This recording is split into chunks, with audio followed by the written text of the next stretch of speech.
अब हम अपनी इस वीडियो में देखते हैं, अगर मुझे अपने हार्डवेयर स्पेक्स चेक करने हैं जैसे कि CPU स्पेक्स या अपने हार्ड डिस्क का स्पेस, तो वो मैं कैसे कर सकता हूँ।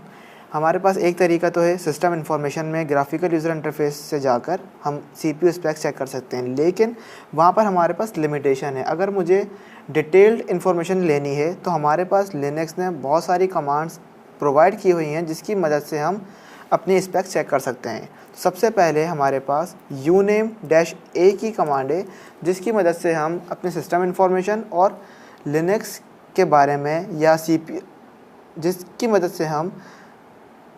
से हम अपने CPU इन्फॉर्मेशन गेट कर सकते हैं, जैसे कि प्रोसेसर नेम। हम एंटर करते हैं, आप देख सकते हैं हमारे पास इस वक्त ऑपरेटिंग सिस्टम की डिटेल्स आ चुकी हैं और हमारे पास प्रोसेसर के बारे में बताया जा चुका है। इसी तरीके से हमारे पास uname-p का फ्लैग है जिसकी मदद से हम अपना प्रोसेसर चेक कर सकते हैं।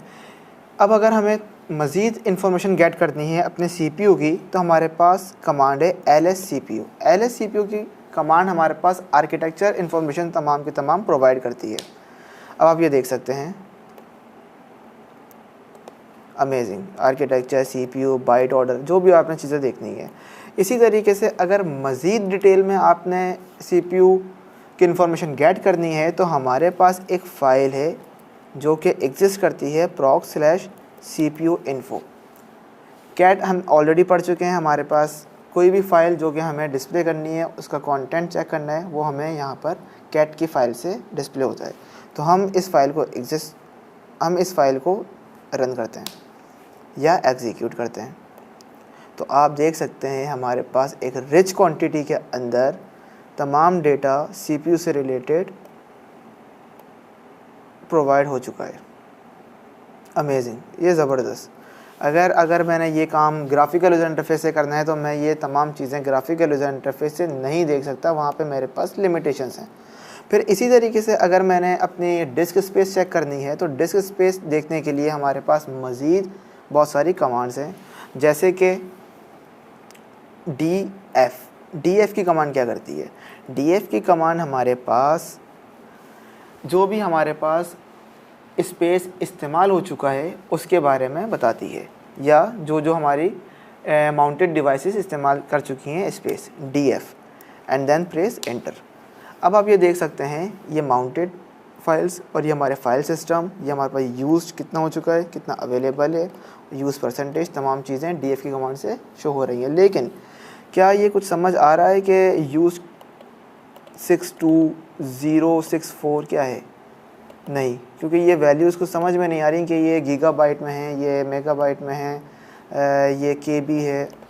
लेकिन df-h का फ्लैग अगर मैं df के साथ यूज़ करूँगा तो ये हमें ह्यूमन रीडेबल फॉर्म में आउटपुट डिस्प्ले करेगा। अब हम करते हैं प्रेस इंटर।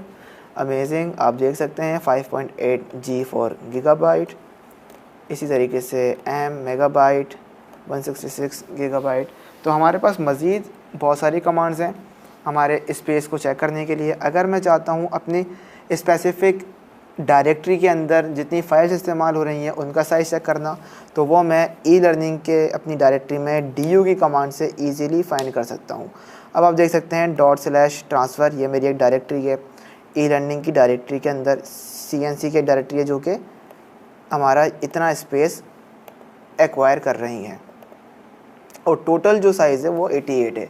अगर मैं चाहता हूँ कि ई-लर्निंग का टोटल साइज़ गेट करना, ना कि एक एक फ़ाइल का साइज़ गेट करना, तो मेरे पास बहुत ज़बरदस्त फ्लैग है जिसकी मदद से मैं ईज़िली अपना टोटल साइज़ गेट कर सकता हूँ। -s के फ्लैग से हमें ई-लर्निंग डायरेक्टरी का टोटल साइज़ रिटर्न हो जाएगा।